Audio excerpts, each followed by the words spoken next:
What's up everybody, this is Ven bringing you another MOC Spotlight where we take apart what you build, and for today's episode we'll be taking a look at Attack on Ta-Koro, winner of our second message boards building contest, Brickonicle, and created by BricksofAwesome. And of course, before we get started, let's take a look at my little criteria for MOC reviews. The overall appearance of the MOC, the build of the MOC itself, and the concept and ideas behind the MOC's creation. Each quality will be scored up to 10 points, leading up to a final score that will be determined at the end of the episode. And please remember that this is all based on my opinion. So let's get this started. Alright, this is gonna be tough. First of all, this MOC is overwhelmingly amazing. There are just so many things, so many design aspects that I truly do love about this MOC. The fortress itself is a bit monochromatic, having 2 or 3 different shades of gray with a bit of sand green mixed in to add a little bit of color and contrast so that the model doesn't look completely plain and gray. And it's all so well placed that you also don't get the impression that this fortress is supposed to be green. And then of course there's the oranges and reds here and there that give the model some really defining traits and gives the illusion that it's in this warm, lava-filled environment. You can easily get the idea that this fortress is surrounded by lava. There's even a little lava fall in one part, and that's just one of many details that this MOC has. Just look at this gate that's like shaped like a mask. It's like the very moment you walk through this gate, you instantly become a dentist because you're just stepping into somebody else's mouth. It's a creative design and it's really well put together. Some other details on this MOC are a little bit more subtle, such as this bed, this little storage thing with a collie stick, this lava speeder boat thing, the hidden golden mask. I wonder where we've seen that before. This highly detailed bridge with a bunch of dead plants and red trees on the other end of it. Man, this part actually works with the MOC so well. There's such good flow. Then there's the figures that are included with the MOC, and some of them look okay. Probably the weakest part of the MOC, to be honest. But it's clear that they aren't necessarily the focus anyway, and there's a bit of explanation why they look this way. But then some of the other figures, like look at these guys, these Rockshi figurines, these look fantastic. Very unique and effective custom builds. Speaking of builds, the build of the fortress is solid.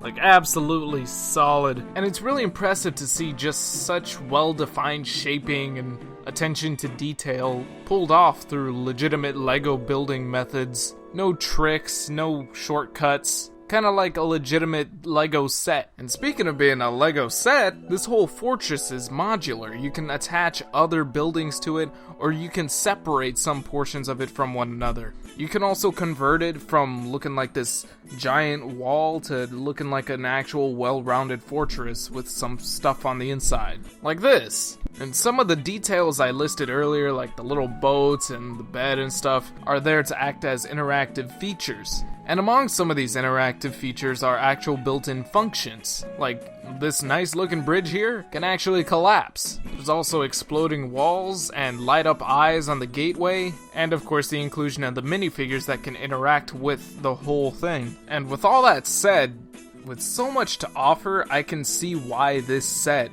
ended up winning our contest. It's big, but not big just to be big. It's big because it has a lot to show off. There's a lot of creativity and Lego spirit that is demonstrated here, and this was definitely important to the contest because the main idea behind the contest was to see Bionicle, a unique Lego theme that's always revolved more so on buildable characters rather than big structures and vehicles and all that, translated as a traditional Lego system theme where things are built by bricks. We got minifigures and impressive buildings, modularity, and vehicles of galore, whatever. Anything that would be a happy medium between the spirit of Bionicle, the concept behind Bionicle, and the spirit of a traditional Lego theme, such as Ninjago, or Chima, Lego City, Life on Mars, Dino Attack, the list goes on. And with this MOC, we get all of that and then some. We got the cool little buildable figures.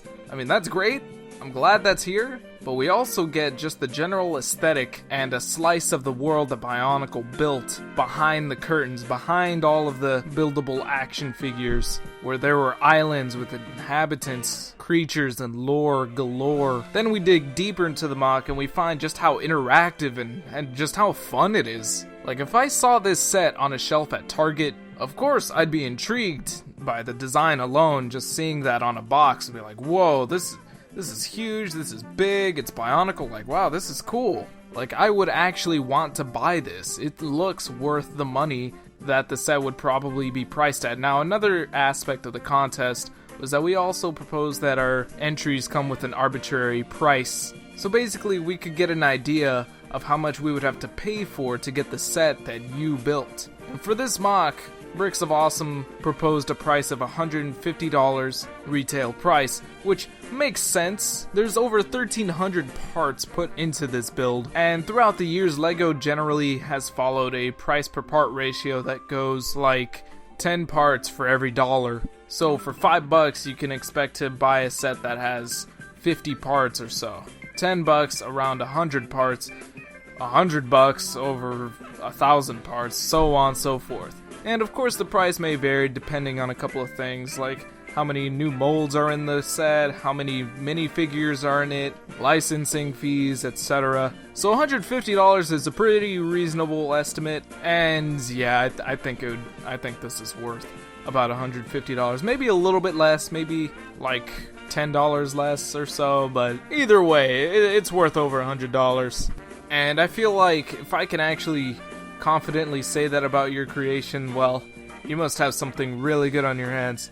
So let's go ahead and wrap things up here and sum up everything with some scores. So in terms of appearance, this MOC receives a 9 out of 10. Almost a perfect looking MOC if it wasn't for some of the minifigures, and I understand why the minifigures are the way they are, because there's no actual minifigures or parts that can properly represent the characters that the builder intended to include with this set. But regardless, it does bring it down a little bit for me. Otherwise, everything else, it looks amazing. In terms of the build, this MOC receives a 10 out of 10.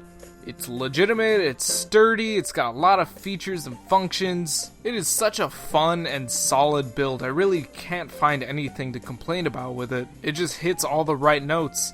And in terms of the concept, this MOC receives a 10 out of 10. I mean, come on, it won the contest for a reason, folks. I mean, sure, the minifigures might not be perfect, but it doesn't really matter, at least not to the contest. What is important is just getting the concept of a Bionicle system set and making that into a reality. And that's precisely what we got here, everybody. This is why this MOC is so great, and this is why the MOC won the contest, because it just does it so exceptionally well. And finally, we are left with our final score that all adds up to a 29 out of 30. So close, but you know, I do gotta be a little bit fair. Great job to you, Bricks of Awesome. You definitely live up to the name, and I do hope to see more out of you in the future. And speaking of the future, I do also plan to review some other entries that were thrown into the Brickonicle contest, so stay tuned for that. And of course, as always, you guys are all welcome to post your own creations to the message boards at board.ttvchannel.com to earn your own chance at becoming featured on the MOC Spotlight, should I deem the MOC very creative and or interesting. So I hope to see you then, and if not, I thank you for watching, and I'll see you all next time.